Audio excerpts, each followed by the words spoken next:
Oh, well, hello there, everybody. Welcome back to Wildcards and our season on testing out the best strategies for different heroes. And today we're looking at Cleopatra.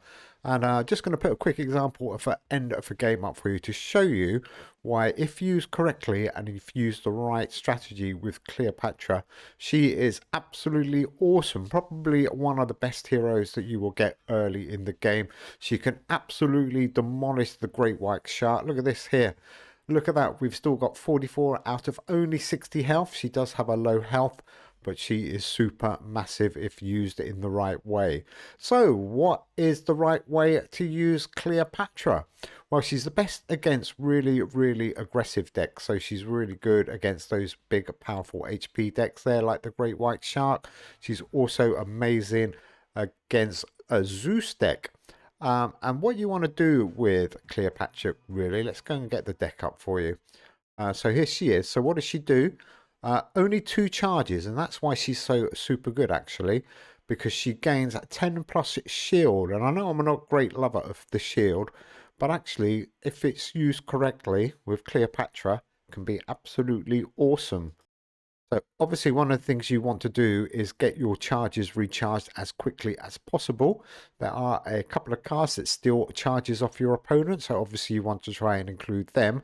But then kind of the same as some of the other heroes, it's all about building up a big attack. And with Cleopatra, you just want to be chipping away, and also trying to force your opponent to attack when you are going to activate your Cleopatra, which basically is nearly 6 or 7 turns ago.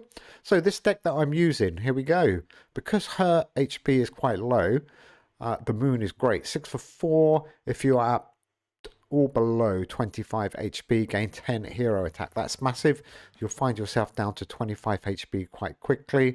And again, to help with the energy, this is a good card, Grand Prismatic Springs. It's going to help you play some of these expensive cards that you need, as is Avincina.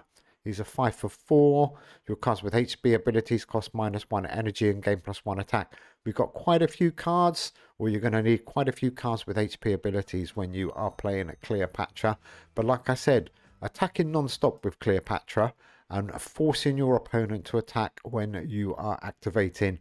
And if you can do that 6 times in a game, or even 4 or 5 times in a game, you are taking away from your opponent 40, 50, 60 attack because of that shield. Absolutely incredible. Really powerful hero. Sappho, restore 3 HP, so one of the restoring cards. Bratwurst. Obviously, this is a great one because you will find your opponents building up their attack really quickly. This one can be a lifesaver for you. If your opponent has 16 hero attack, reduce it by -6, or 16 hero attack or more, I should say. Hades, really important. If your opponent hasn't attacked in 2 or more turns, which could be a problem if you are playing Cleopatra, then you can force them to attack this turn. And obviously you want to force them to attack when you are activating your Cleopatra. Really good card. He's a legendary as well, quite difficult to get. Here is one that steals a charge from your opponent. 6 for 3. If you attack last turn, steal 1 charge from your opponent. That's another reason why you want to attack non-stop with Cleopatra. Really good. And Saturn, of course, to restore a bit of HP. Kill Hauling. This is the hold card. I like to hold him to about turn 4, 5 or 6, depending how the game's going. Because on the start of each turn, this card gains +1 attack until played. And then Hands works really well in every deck, really. 1 non-autonomy card in your hand gains +5 attack until played. So really, because your health HP is so low with Cleopatra, it really is important that you can get out as big attack as possible and also as often as you can. Another great card, Tomo Gozen. If you attack last turn, a random Feudal Japan card in hand costs -5 energy permanently. Like I said, you are going to be attacking every turn with Cleopatra. And this guy, really good. If you have attacked far more than your opponent, or 4 more, not far more or 4 more, this turn, this card gains 3 attack permanently. Otherwise, this card loses -3 attack permanently. He becomes super powerful. But like I said, the strategy with Cleopatra is Really, really good against aggressive decks. Really good in high energy week as well, depending on what the league rules are. But like I said, it's all about controlling the game. It's a real control deck, making sure that you try and get your opponent to attack when you want them to attack. And obviously you want them to attack when you are activating Cleopatra. Right, let's see if we can get a game. Sometimes it takes a bit of a while. I've also just had some news that the game is going to be launched on iOS. So if you've managed to got the game yet, do check out your iOS store if you're on Apple. And you might be in for a sweet surprise and find wildcards in the store. Come on, let's find an opponent.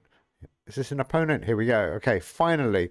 Right, so let's have a look at how good Cleopatra really is. Like I said, she gets a lot of stick, but I actually think she is one of the best ones. So we were playing Great White Shark, who a lot of people would tell you is the greatest hero card.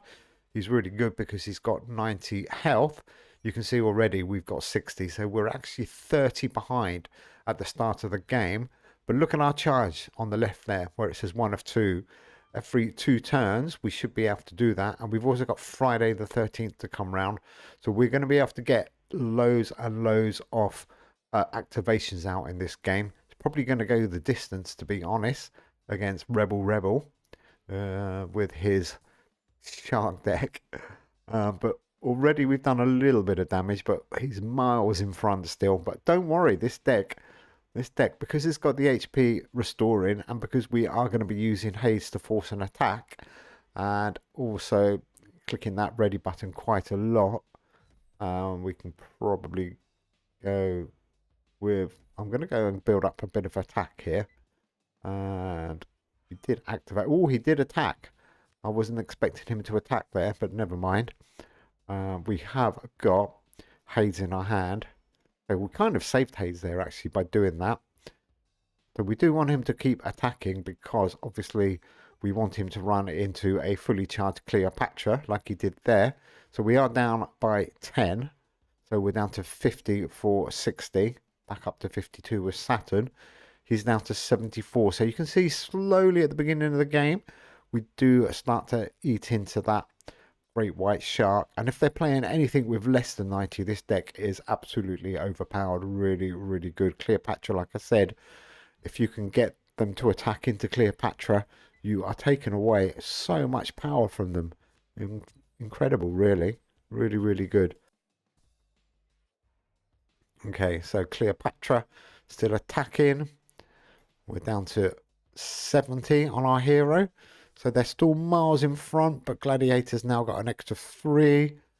We can use haze at some stage. So she is good. And obviously, if you're trying to do some of the chapters, then obviously you do need to play Cleopatra. And this deck is definitely going to help you. Well, this strategy probably is the way to go. So you're being controlling aggressive, I would say the strategy with this is. Not mega aggressive, just continually chipping away at your opponent. But like I said, it's all about controlling when they attack and making sure, like now, that they attack into you. So you get that maximum damage. So he's got 18. Going to get a little bit more. He's got an 8 shield, which is a bit unfortunate, but never mind really. We've got our 10 shield. So his attack is only worth 8, even though he did save a bit. So now look at those scores underneath our avatars. By the way, I'm Sherlock Holmes now. 54 against 61. Getting closer and closer. So like I said, against a Great White Shark, you're not going to kill them in 5 or 6 rounds. But you will pretty much any hero that's less than 90. You should be looking to win the game by about round 5 with Cleopatra. Especially if you can get that Friday the 13th round 2 or 3 times. Don't forget, we are revealing every hero on the channel, so we're going to show you the strategy for every single hero, what is the best way to use them, to give you some idea. They're all slightly different, and again, they're attacking into Cleo. This is great. So he's got 29, we're putting up a 10 shield with Cleopatra. So already we've taken 40 attack off him, which is actually going to put us in the lead. He's managed to get up to 31. So 35 for us, 51 for him. I'm still feeling super confident here because of the 2 charges makes such a difference. So imagine he had 30 extra. He's 15, so we've clawed back half. But we're going to have some big attacking cards. Look at Saturn and Gladiator. He's down to 53. Probably going to go all the way this game, actually. As opposed to the demonstration or the clip I showed you at the beginning of the video. I think that was round 7. We destroyed the great white shark. Right, let's keep going. So you do need to concentrate a little bit with this deck. But like I said, as long as you keep attacking and then try and force them to attack into Cleopatra, every time you do that, you are saving yourself 10. Look at the scores now on the doors. Look at the scores on the doors, ladies and gentlemen. All the scores under the avatar. Round 7, we have taken the lead. Only just, but now that is pretty much game over because we're in such a controlling position. There is nothing they can do. Even though they've got 14 attack, we have fully charged. We don't, unfortunately, have Haze because we could have forced an attack. That would have been awesome. So the question is, do we use our charge now? Let's do it. Or do you save it for Haze? We've got 42. He's not going to be able to kill us. But so let's get as big an attack out as possible. And we probably shouldn't have activated there because we kind of knew he probably wasn't going to attack. But it doesn't really matter. We're so far ahead now. We are so far away. Look at him. Oh, he's down to 28. We're on 42. He's got 27 in his bank. Oh, I think we might just... I'm not sure if we can win this on round 8. I think it's going to go to round 9. But yeah, like I said, we are fully charged again, thanks to Friday the 13th.